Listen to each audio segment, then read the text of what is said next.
V'chol yom v'yom, Mordechai misalech l'fnei chatzar beis hanoshim l'das ashlem Esther u'maya asaba. Every single day, Mordechai HaTzadik went to find out how Esther is doing. So if you think about this part of the story, I mean, we've all heard Megillah many times. How important do you think this piece was? From 1 to 100, as far as the scope of the whole mitzvah and the whole thing, part of it is, we all heard it, yeah, he used to go visit every single day. Listen to an amazing Sfas Emes that we're going to use practically. Nire, shekol advarim anizkarim b'Megillah haya hakol l'tzarech hanes. The Megillah is not just telling us stories. Everything in the story is l'tzarech hanes, in order for the miracle to happen, that Klal Yisrael should be saved. Ubevadei zeh davar gadol ma'od. Really, this was an amazing thing, a big thing. Shahaya ka'arba v'chamisha shanim me'esi lakach Esther l'Achashverosh. It was 4 or 5 years that since Esther got taken to Achashverosh. U'Mordechai HaTzadik halach b'chol yom v'yom.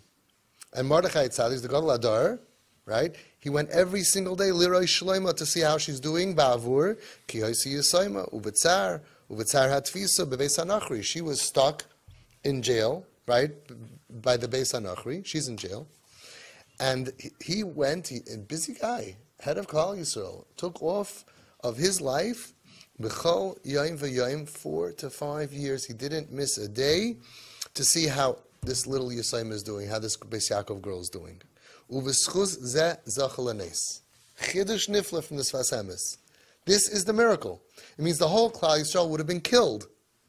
And the miracle that saved the entire Klal Yisrael from being murdered was B'chol yom v'yom.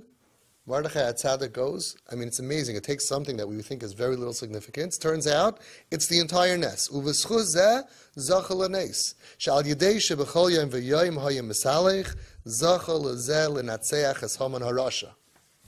Amazing. So we have to take it, we have to understand. With all the schusim of Klal Yisrael, the emunah bitachon and the davening and the tefillah and the fasting, we would have all been annihilated. The nes came because we took time out of our busy schedule, the healthy, the g'daylim, took time out of our busy schedule, lirais to go to the rehab, to go to the psych wards, to go to the hospitals, to see how is this girl doing. That's how we could be zeicha to the miracles. The Gedolim and the Gedolim of the families, Tati, Mami, the grandparents, the aunts, the uncles, the community, the healthy people have a responsibility to the sick people. And it's not just once a year, it's not just twice a year, it's not once a month. B'chol yom v'yom, you call them. I know you're going through a hard time. How's it going? What can I do for you? B'schuz zeh zachal hanes. That's how you can get miracles. So listen to this fascinating story. There was a family that they had to put their child in a center, a program, a psych ward, a rehab, a trauma center. They had one that was like 3 hours away.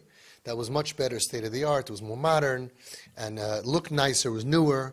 And there was one a half an hour away, but it was older facility. And they asked Rav Yosef Rosenblum, Schus Yagan Aleinu, the Rosh Hashiva of Shara Yosher, one of the Tzadikei Hadar. They asked him, which one should we do? And he said, you should put her in the one that's a half an hour away, because this way you're going to visit her every single day. I want you to go there. B'chol yom v'yom. Visit her every single day. And if it's too far away, you're not going to be able to do that.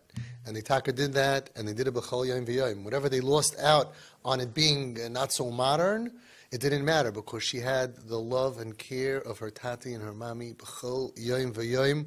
Every single day they brought her food, and they went to visit her. Interesting story is that they were very concerned because she was holding on to her Yiddishkeit. Kashrus was becoming very hard, and she's going to have to be in the center over Pesach. What's going to be? And Mamish, out of the blue, she decided that she wants to go on a gluten-free diet, and without knowing anything about Yontif and when and where, she started this diet Erev Pesach, and it went kaputski, and it was over the last day of Pesach. So she ended up not eating any chametz over Pesach. We don't know exactly all the cheshbonis of everything, but the maila of b'chol yom v'yom, we have to make sure that all of the people suffering know that we are there for them every single day.